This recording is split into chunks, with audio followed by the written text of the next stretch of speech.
Hello everyone. In our previous lecture we have seen when two transverse waves identical traveling in opposite direction along the same path produces the stationary waves, and we have obtained the equation of stationary wave. Today we are going to see the properties of stationary waves. See, memorizing the properties is very simple, but again and again we have to consider or understand the concept of stationary wave. So first property is that when two identical transverse waves or two identical waves travels along the same path in opposite direction, they produce the stationary wave. बघा इथं ही एक identical wave आहे, ही या दिशेने जाते आणि ही wave आहे ती अपोजिट डिरेक्शनने जाते. दोन्ही वेव्स या सेम पाथवर ट्रॅव्हल करतात and when they travel they superimpose and produce the stationary wave. This is our first property. Next, if two transverse wave superimpose along the same path, they produce stationary transverse wave. Transverse अर्थ आपल्याला माहिती आहे की particles are vibrating perpendicular to the direction of propagation. So these are suppose transverse wave, they overlap, so all the particles will be vibrating perpendicular to the direction of propagation like this. So transverse wave produce stationary transverse wave.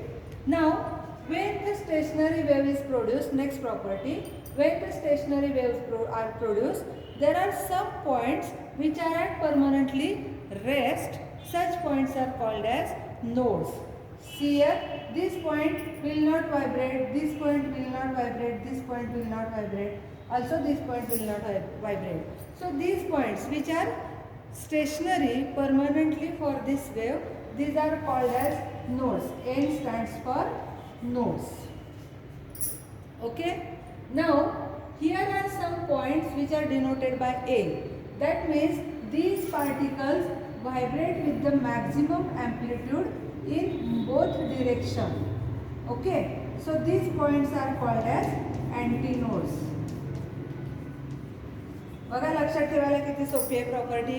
पहिली definition आहे, लक्षात राहिली, two identical waves travelling in opposite direction produce stationary waves. When the stationary waves are interfering waves are transverse waves, they produce transverse stationary waves. Then there are some points which are at rest are called as nodes. किंवा आपण असंही म्हणू शकतो की for some particles the amplitude of vibration is 0. Such points are called as nodes. आणि ज्या particles amplitude maximum आहे त्या particleना आपण काय म्हणतो, antinodes. Okay. Next, all the particles vibrate with different amplitude from 0 to A. प्रत्येक पार्टिकलचा, या पार्टिकलचा amplitude वेगळा आहे, याचा वेगळा आहे, याचा वेगळा आहे. If you go further, this amplitude will also be different. So each particle vibrates with different amplitudes between 0 to A. Okay. Next, when two longitudinal waves, see we have studied in our last lecture that longitudinal waves interfere in pipe closed at one end. We show the loop like this, and we have studied, though we have shown this loop, the particles are vibrating in a direction parallel to the direction of propagation. दाखवताना जरी loop दाखवले तरी इथं longitudinal wave आहे, पण longitudinal wave जरी interfere झाली, superimpose झाल्या दोन आयडेंटिकल वेव्स, तर ते produce stationary longitudinal wave. Means here the direction of propagation is like this, or sorry, direction will not be, stationary wave will not travel, but incident wave is traveling along this direction and reflecting wave is also traveling in opposite direction, and these particles are vibrating in those directions. So longitudinal waves after superimposing produces stationary longitudinal waves. Here also at this point the amplitude of vibration is minimum or 0. These points are called as nodes, and at this point the amplitude of vibration is maximum, so these points are called as antinodes. Again, all the particles between nodes and antinodes vibrate with different amplitudes from 0 to a. जसं इथे आपण बघितलं की ही node आणि antinode मधले जे particles आहेत त्यांचा एम्प्लिट्यूड व्हॅरी होतोय 0 to a. Similarly here also for longitudinal stationary wave the particles vibrate with different amplitudes between 0 to a. Now next point is that the distance between node and two successive nodes.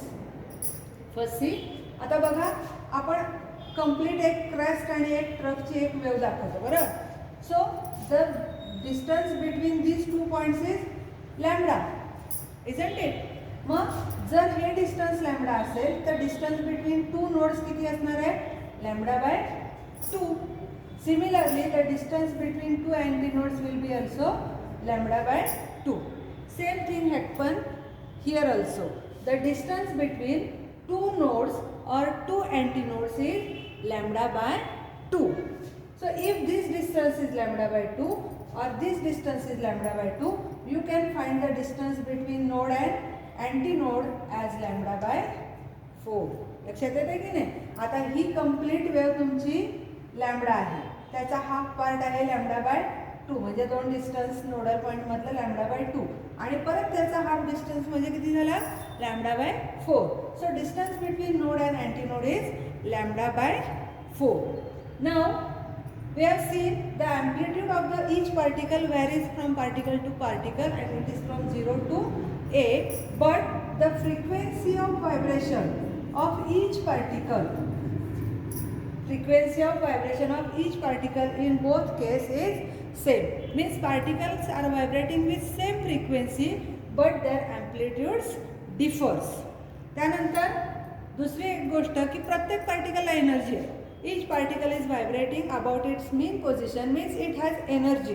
But in stationary wave, the energy does not get transferred from particle to particle and the waves are localized. So we can say that the velocity of stationary wave is 0. Energy do not transferred from particle to particle, though particle has energy. आणि आता शेवटची आणि महत्त्वाची property अशी आहे, जर तुम्ही successive loops घेतले, हा एक लूप घेतला आणि हा एक लूप घेतला, तर या सक्सेसिव्ह लूपमधले सपोज हे सगळे पार्टिकल्स आहेत.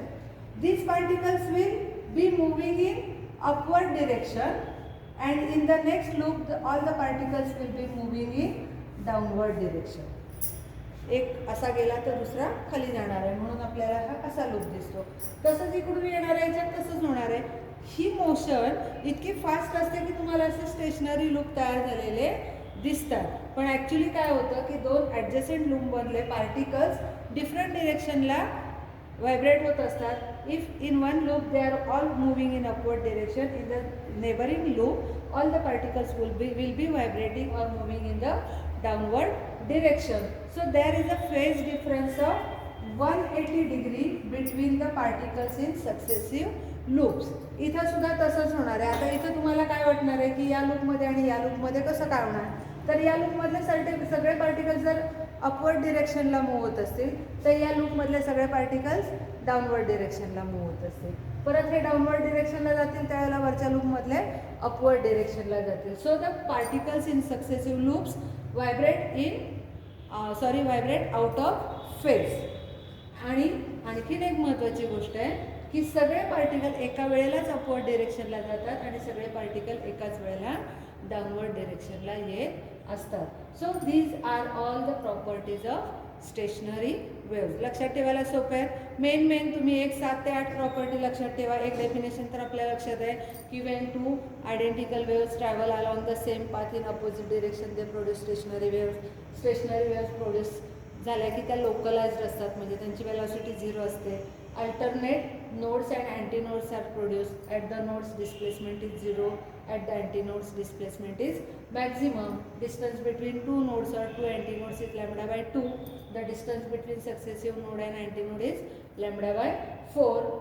The particles in neighboring loop are vibrating in out of phase. एवढ्या तुम्ही प्रॉपर्टी लक्षात ठेवल्या तरी मोर दॅन सफिशियंट. आता आपण नेक्स्ट पॉईंट बघणार आहोत, तो आहे comparison between progressive wave and transverse wave. See here, comparison between progressive wave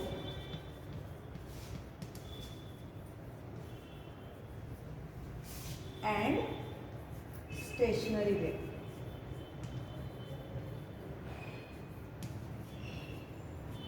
Again, from the point of view for the examination, this is the question for 2 marks or 3 marks. So you need to write maximum 4 to 6 points of differentiation between progressive wave and stationary wave.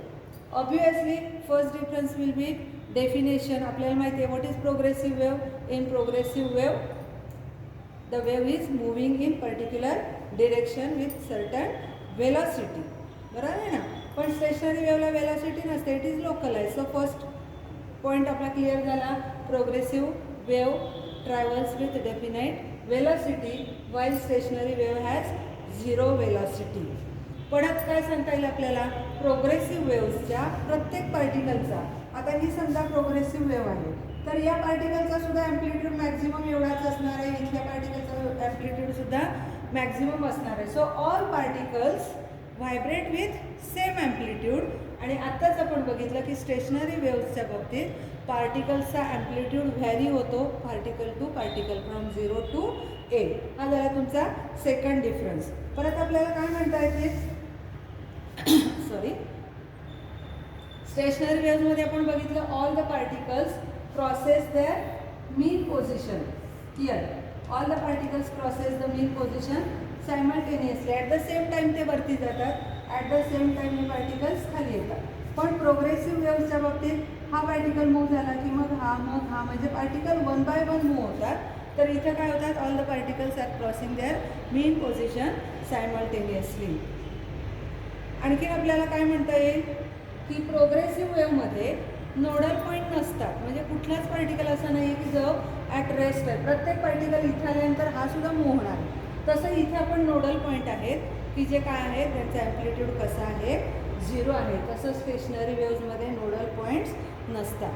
आता इथं energy transmit होते. इथं जर तुम्ही disturbance produce केला तर energy will be transferred from particle to particle and then progressive wave will travel. But here energy is localised. This energy will be for particular this point and that much energy makes the particle to vibrate with the maximum amplitude. Here the energy is lower, so it will vibrate with lesser amplitude. So in stationary wave, amplitude varies from particle to particle. Here for all particles amplitude is same. No particle is at rest in progressive waves. Here energy is transmitted from one region to another. Here energy is not transmitted from particle to particle or region to region. Again पुढे आपल्याला लक्षात आले की हे particle phase difference करतात 180 डिग्रीचा from loop to loop. या लूपमधले पार्टिकल अपवर्ड डिरेक्शनला मूव्ह होत आहेत, तर या लूपमधले पार्टिकल डाऊनवर्ड डिरेक्शनला मूव्ह होतात. म्हणजे या ॲडजस्टंट लूपमधल्या पार्टिकलचा सगळ्या पार्टिकल काय करतात, 180चा फेज डिफरन्स दाखवतात. इथं मात्र या पार्टिकलचा फेज वेगळा, या पार्टिकलचा फेज वेगळा, या पार्टिकलचा फेज वेगळा, या पार्टिकलचा फेज वेगळा. म्हणजे एकाच लूपमधले सगळे पार्टिकल्स वेगवेगळ्या फेजने व्हायब्रेट होतात. ते सगळे एका वेळेला अपवर्ड डिरेक्शनला जात नाही. So here phase differs from particle to particle, but here phase differs from loop to loop. अगदी सोप्या भाषेत आपण असं सांगू शकतो की in progressive wave phase differs from particle to particle, and in stationary wave phase differs from loop to loop. In a one single loop all the particles are vibrating in a same phase. So in this way today's session ends with the 2 questions. Write the properties of progressive waves, and next one is compare the progressive wave and stationary waves. Got it? Okay, thank you.